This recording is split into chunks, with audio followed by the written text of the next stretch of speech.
We're going to take a look at Dbrunski's new video. He's talking about Diablo 4, and he's got some hate he's got to throw down. So, it's 5 things I hate about Diablo 4. All right, let's see it. Dbrunski's usually got some pretty good takes, though. What is going on, Diablo 2 fans? Dbrunski here, and I am back from my Christmas break. I needed some time to recharge the batteries. Hope everybody on this channel had a fantastic holidays, got to spend some time with your family, loved ones, etc., and all of that good stuff over the Christmas holidays. Now, with that being said, today's video, I want to talk about the 5 things that I dislike, really don't like, or hate about Diablo 4. It's very interesting because a lot of the feedback that I received about anything related to Diablo 4 on my channel has been kind of split into 3 groups. Players that are optimistic and looking forward to the game, players that are cautiously optimistic and are going to wait to see other people play it before they consider purchasing it, and then a third just hates the game and everything about it. So maybe this video I'll clarify a lot of the things that I don't actually like about the game and maybe find some common ground with people that are cautiously optimistic about playing Diablo 4. But that being said, guys, hopefully you enjoy this video. Let's jump in. So the first thing that I really... See, people that hate the game before they've even played it, or like, you know, even if they beta tested it, it's not even the full game. So people that make a judgment call based on like what they've seen off of like a very limited amount of access is very weird to me, but I think it's I don't know. I think it's a very good, it's not a very informed decision, or it's not worth listening to those people, in my opinion. So, genuinely hate about Diablo 4 is how much Blizzard is leaning into FOMO with the different editions of the game that they're offering to purchase. So there's actually 3 different iterations: the Standard Edition, Digital Deluxe Edition, and Ultimate Edition. Now, don't get me wrong, I think that the $70 price tag for a AAA title that has been in development for years, and again, that is Canadian pricing, by the way, I feel like that is justified. Blizzard has probably spent hundreds of millions of dollars developing Diablo. Isn't this also the American pricing, not just the Canadian pricing? Pretty sure this is the same price. Pricing's okay, I guess. It's a little weird. They're, like you said, they capitalize on the FOMO, meaning fear of missing out, if you don't know. And what's going on is like basically getting early access and like 4 days early access to Diablo 4, right? If you buy the Digital Deluxe or Ultimate Edition compared to just the base game. So as far as like trading economy and like wanting to be top and pushing the, you know, the leaderboards or whatever, like you have to buy the more expensive version. You can't just buy the base game.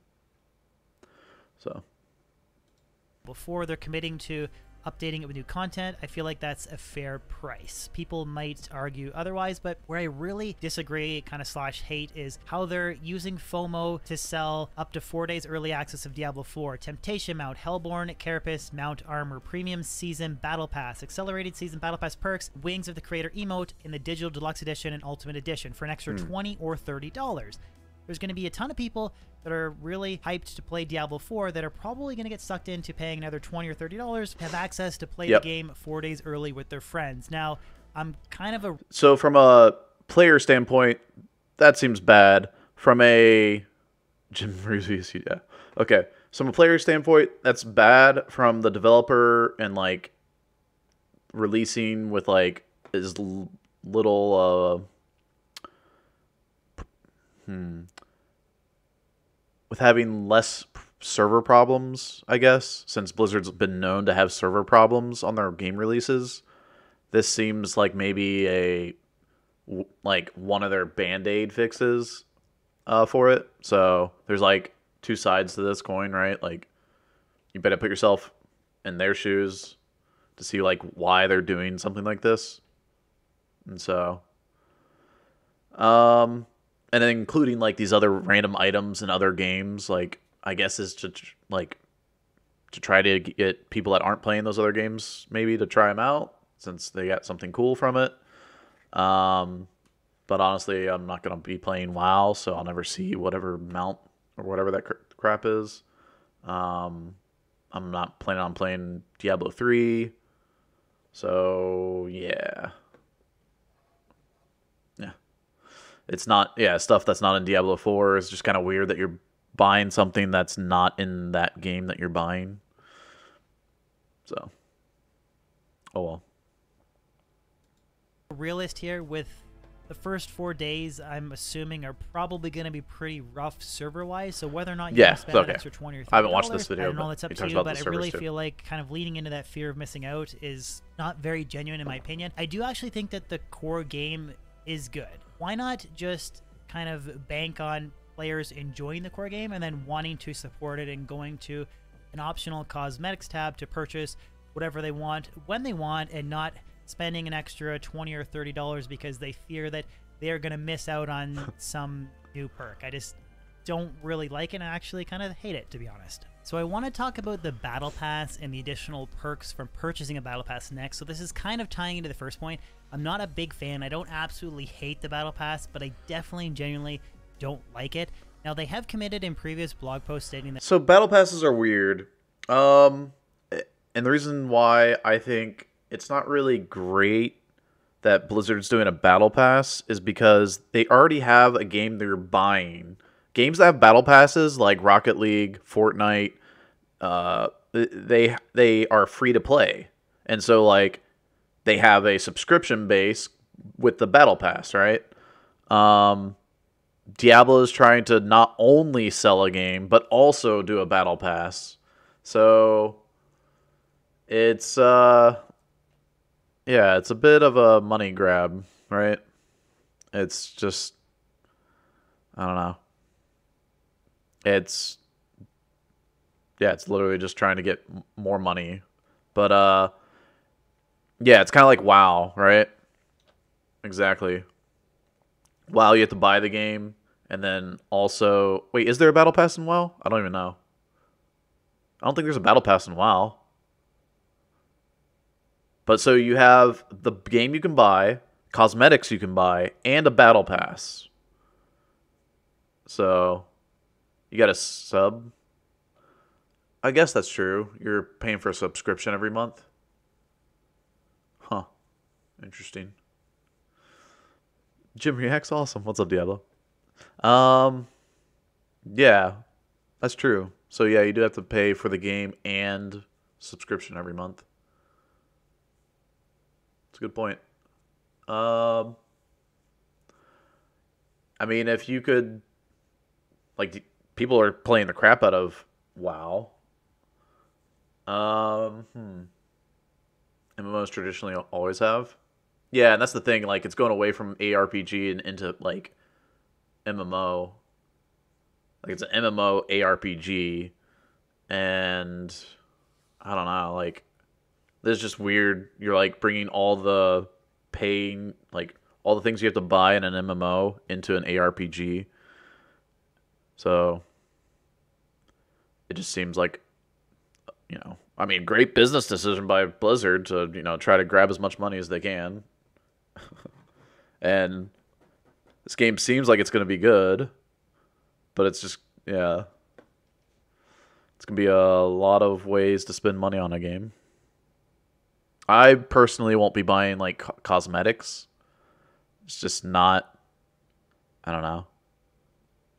I think looking cool based off the gear you find is cool, but buying stuff to look cool just isn't as cool, I guess. I don't know.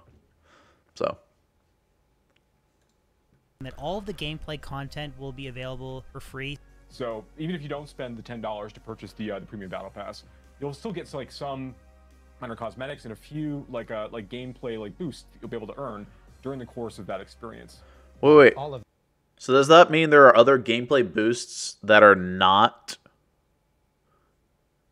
Okay. It sounds like from that statement that there are other gameplay boosts that are not part of the free battle pass, which means that people that buy the $10 battle pass are going to get boosts. Hold on. I need to listen to that closely so I don't misinterpret what he said.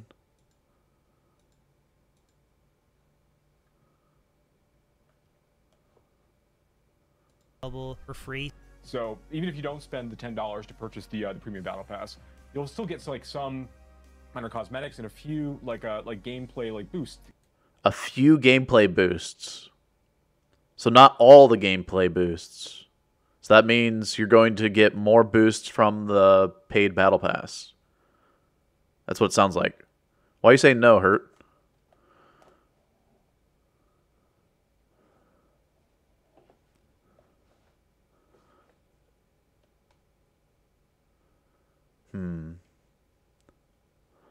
All boosts are in free battle pass. Oh, then he just worded it wrong.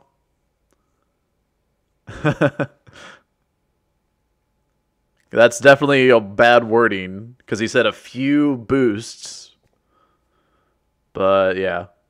I mean, yeah, like I said, there's no power. You just have to wait longer. Oh, okay. Okay, so yeah, there's no power that you can buy from like what they've always said, right? So getting boosts would be power, in my opinion. Like being able to level up faster or whatever it is, boosts. Yeah. You'll be able to earn during the course of that experience. All of the seasonal content is completely free and it's not attached to the battle pass itself. So you're not losing out on potential gameplay content if you don't purchase the battle pass. There's just specific like unique cosmetics that will be available if you choose to purchase the battle pass. Yeah. The seasonal battle pass perks, they did list one example of like bonus experience that will be available to everybody. So whether or not you choose to purchase or not purchase the battle pass, you will still gain access to those perks.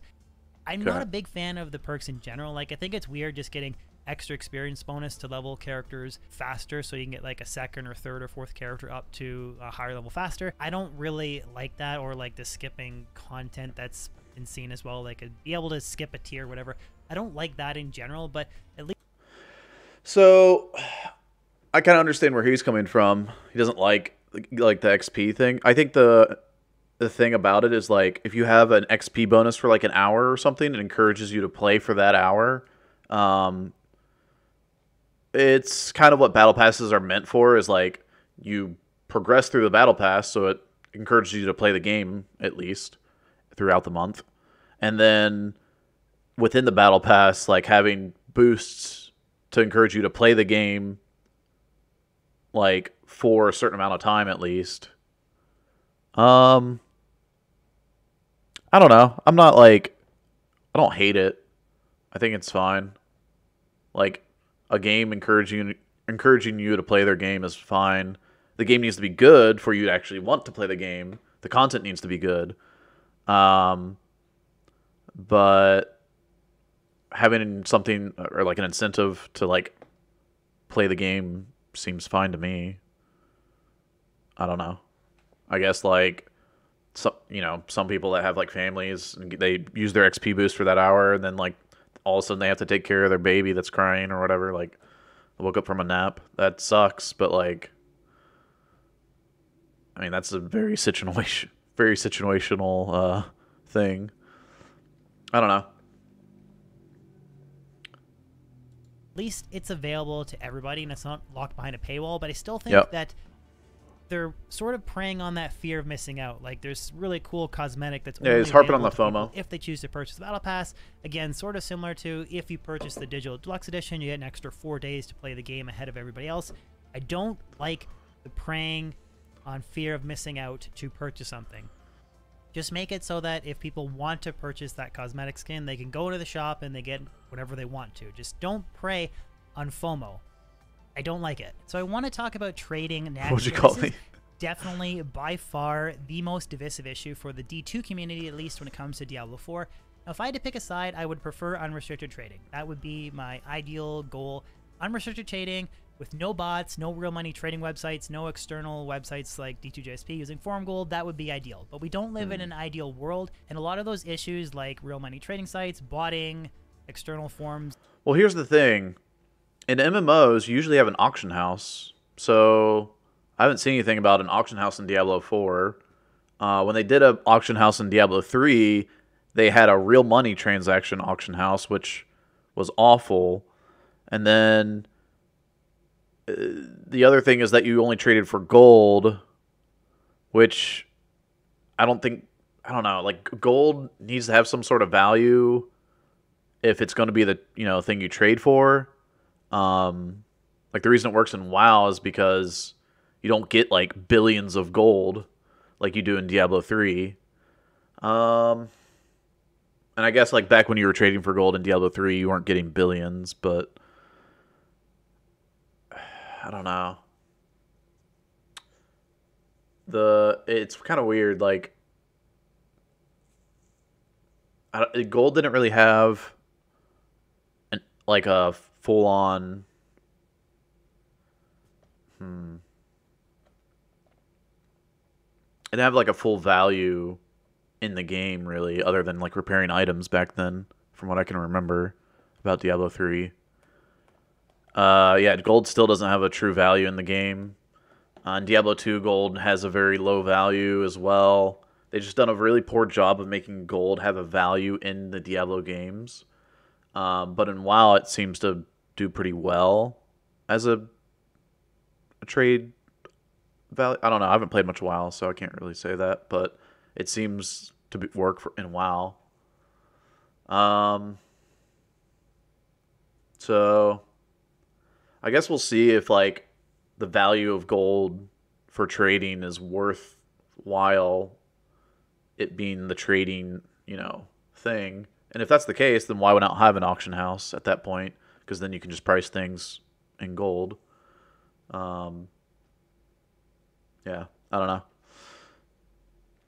And then currency and PoE is really good because the currency has actual like value to it. It does something. So I don't know. We'll see.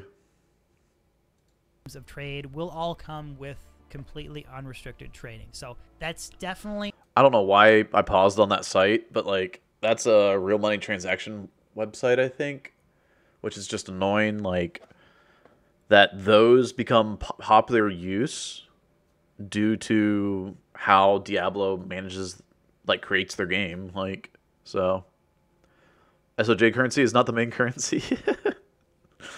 Oh, dude. SOJ's being currency was just so whack. A downside to it, but I personally don't like the approach that they're taking of restricted trading. Now, it's not a deal breaker for me, and again, I'm not oblivious to the fact of the issues of trying to combat bots and real money trading websites, but it's definitely not something that I like. And I think that a lot of people get that confused. When I say it's not a deal breaker, I think they read from that I'm for like restricted trading, when that's not the case. I would prefer completely unrestricted trading, but it's also not a deal breaker for me. But overall, in general, the approach that they're taking for trade, I genuinely am not a big fan of. The next topic that... Okay, so that was trading. I tend to agree with most of that. It's not a deal breaker for me either. But yeah, I think unrestricted trading would be good. Because then people can just, define no trade is fine. See, I think trading, there's people love trading. Like, let me put it this way. My brother, the one who comes by every so often, he didn't play Diablo 2, but he would buy and trade things all the time. And then, so he did that on JSP, right? He didn't play the game at all. He just bought stuff and would resell it. And now he's a car salesman, and he does a fantastic job at that. So, yeah, he literally went from doing it in a game to now doing it in real life, where as a salesman, he'll buy a car and sell it. Yeah, anyways, it's funny. Get some water here. So I think trading, having trading in the game is good. I think it's healthy for a game to have trading. it does obviously have downsides to it, but I think the upsides are much, much more beneficial to the game. And having unrestricted trade allows people to determine what the market is, instead of the game determining what the value of the item is. Maybe you could have something that's like a cheap, like a mid-level item or something that has like a base value in the game, that could be traded. But like, yeah, I don't know. Like, I think being able to trade anything seems, I don't know, seems like the way to go. But, excuse me, we'll see what happens in the game. So there could be some cool stuff. Like, we know you take rare items and apply the legendary aspect to the rare item. And if the rare item is the best in slot item for you, then you just take the aspect that you need and apply it to that rare item. So all you have to do is get the best rare item for yourself and trade for that. So it might not be that big of a deal in anyways that you can't trade everything. But like I said, you're gonna have to see more of the game to know whether like the limited trading makes sense or not. That I want to talk about is the lack of dynamic and engaging boss fights. So overall, the gameplay of Diablo 4, as you're progressing, it feels fine to me. It actually feels really tight. It's slower-based you get your combat, individual not loot. quite as fast and intense D3 as loot. PoE. But the boss fights, in my opinion, are not very dynamic, and they're a little bit lacking in that department. Now, I have been told that this can change, like it can be tweaked, but the world boss events and the campaign bosses, they just don't feel very dynamic. So a really good comparison, in my opinion, is some of the world bosses from Last Epoch. That's another great ARPG game where the boss fights are very quick, dynamic. You're dodging attacks to make sure that you just don't get smoked or one-shotted. I really like those types of boss fights where I feel like they're sort of just slow meat shields sucking up damage in Diablo 4. So again, that's another thing that I'm not a big fan of, is the lack of dynamic boss fights in Diablo 4. And the final gripe that I have about Diablo 4 is the lack of an actual game copy with the collector's edition. Yeah, that was a lot of mechanics. That was not Diablo 4. Right? Like, this was cool. I feel like... I don't know when this is in the game. If this is like late game compared to like... This is kind of like early game, right? So level 45, like mid game ish, maybe. Yeah. So, does anybody know like when this is in the game for Last Epoch? Because like the mechanics get harder and harder, I feel like, as you progress into the like in-game battles. Having like kind of, sword and board or like, tank and spank bosses early on is not that big of a deal.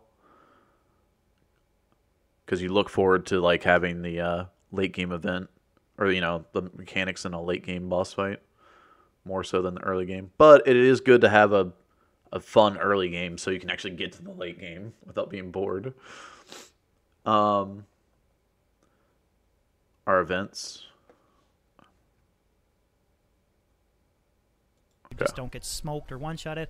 I really like those types of boss fights where I feel like they're sort of just slow meat shields sucking up damage in Diablo 4. So again, that's another thing that I'm not a big fan of, is the lack of dynamic boss fights in Diablo 4. And the final gripe that I have about Diablo 4 is the lack of an actual game copy with the collector's edition bundle that you can purchase. Now, the collector's edition is pretty cool. Yeah, this doesn't really matter to me. Like, there's a cool candles. I mean, mouse pads. Like, there's a lot of interesting stuff. As you can tell, I don't decorate that much. But I feel like any other game, I guess I could have purchased something like this and decorated and been like, well, this shirt had a game. Include a copy of the game. Yeah. You have to like read through it and see that there isn't a copy. I think everybody agrees that the game should be included. Be expecting one. Like, I know that their defense was it's an add-on to purchasing the game, but I just don't see why they didn't include a game copy. It's a very small thing. Yep. Something that I guess genuinely don't like. I don't kind of like hate about it, but just don't like the fact that the actual expensive collector's edition doesn't include a game copy of Diablo 4.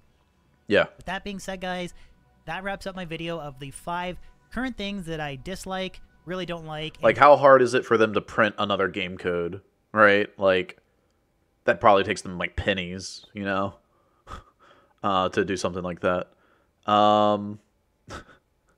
So, yeah, what he said there about, like, having another, you know, just another game, even if it's the base game added to the, you know, expensive box collection, that makes the most, like, that just makes sense, right? And then, if you want to, you can then go ahead and upgrade if you want to the other tiers, the platinum and premium or whatever they're calling it. Yeah, upgrade your base game to that if you wanted. So it's not an add-on to purchasing the game. If you're paying for a collector's edition, it is, yeah, expected to put a copy of the game in there. Yeah, exactly. Like, nobody is buying that and not the game, right? I mean, maybe there is somebody out there. I mean, it would have to be like 1 in a million. Which I guess if you have, like, you know, a 10 million player game, then you got 10 people that might do that. But no, that doesn't make sense. That it has to be like 1 in a million people that actually buy that don't buy the game. Yeah, I don't know. I don't see anybody ever doing that where they don't buy the game, and so it's just collector's edition BMW, car not included. Yeah. So it is weird, right? I think everybody's harped on that, and I agree, like, with everybody. That is just weird. Like, it would make sense for them to actually include it. Hate about Diablo 4, so it should give you an overall picture of everything from my review video, the dev interview, and this video of what I like and genuinely don't like about Diablo 4. Wow, look at that. He's plugging his other videos in his video. That's pretty cool. I need to do that. If you're still on the fence about purchasing the game, definitely wait till it launches. Check out some streamers, some, you know, that's how you do videos, YouTube videos. You can decide whether or not you want to play Diablo 4. If you don't, you have D2 and other games you want to play. You don't have to purchase it. But that being said, hopefully you enjoyed the video. You really did. Again, let me know in the comment section below if you guys agree, disagree, you think I missed anything, you enjoyed the video, and I'll catch you guys on my next video or live stream. Peace. All right. Yeah, if I wanted to do that, I would be like, yeah, just, you know, there you go. It's like so, I don't know, it's so weird to sell out your own stuff. But wait, does this make it bigger? Oh, cool, nice. My YouTube videos are doing okay. The Druid one did pretty good, actually, for an 11-minute video. Check out my other world record. Yeah. Yeah, at the end of getting a world record, check out my other world record video here.